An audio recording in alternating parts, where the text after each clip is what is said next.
Hi, everybody. So, before we begin today, there is something super, super, super important that I need to talk to you about. It is Shakespeare's birth and death anniversary!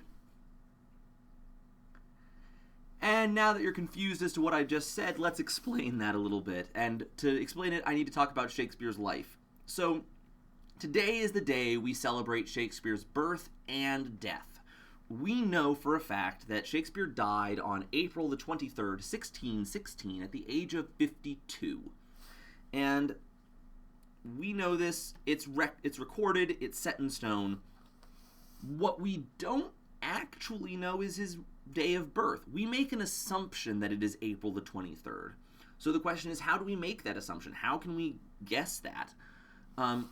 We guess that because while we do not have a record of his birth, we do have a record of his baptism. So we know that he was baptized on April the 26th.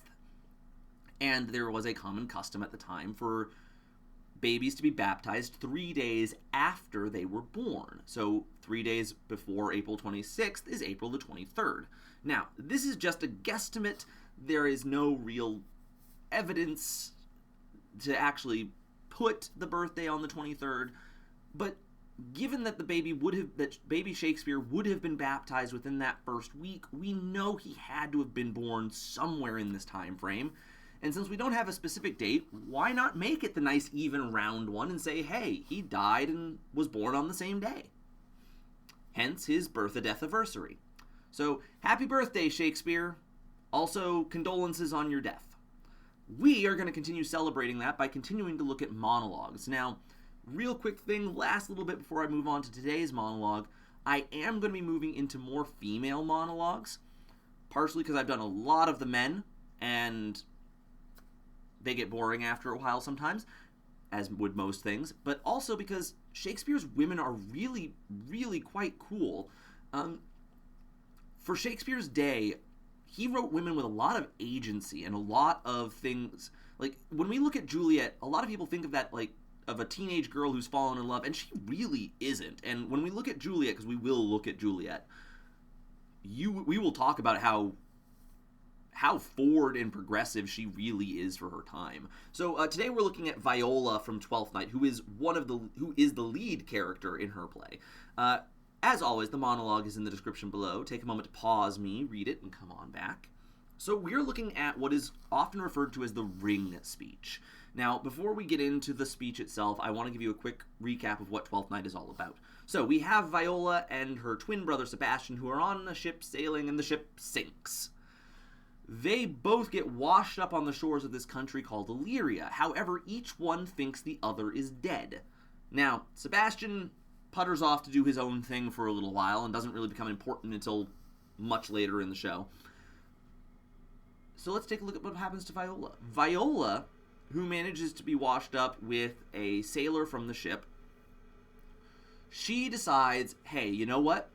I'm going to dress up as a guy and find work because I've got to support myself somehow. First bit of agency right there. She's like, fine, let's go. Let's do this thing. And she goes and she finds work as a servant to one Duke Orsino. And Orsino is attempting to woo a lady by the name of Olivia, who really doesn't like him and has had a lot of crap happen to her. Her father and her brother have both died very quickly next to each other. And so she is rejecting Orsino's advances, and Viola is kind of Orsino's last-ditch attempt to win her heart. And Viola goes over and starts talking and realizes that Olivia doesn't care about Orsino. And Viola reads her a little bit of a riot act and then leaves. At which point, Olivia goes, you know what? Not a big fan of the master, but this boy he sent to me? Whoo, I am into that. And so basically, she has fallen in love with Viola. However, at this point, Viola has also fallen in love with Orsino. So let's recap. Viola loves Orsino. Orsino loves Olivia. Olivia loves Viola. Yup. And Olivia decides to send a message about her love to Viola. And how she does that is she sends her servant Malvolio, who we looked at in an earlier video, with a ring. And she tells Malvolio that this ring came from Orsino and was given to her by the boy who just left. This is not true. But Malvolio delivers this ring, gives it to Viola, and says, "Here, my lady tells you to take back your master's ring." And Viola is confused as all get out at first. And she's like, "I didn't bring a ring. Orsino didn't give me a ring. He just told me to go and talk to her. What the heck's going on?"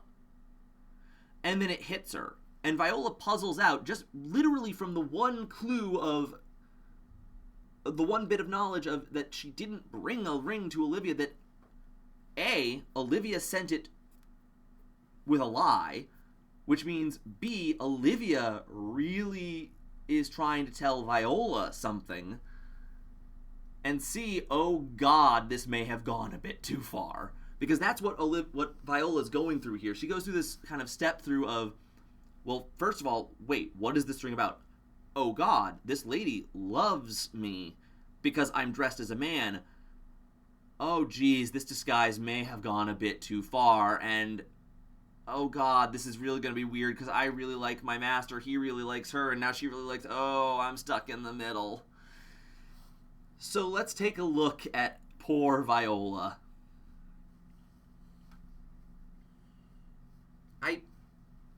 I left no ring with her. What means this lady? Fortune forbid my outside have not charmed her. She made good view of me.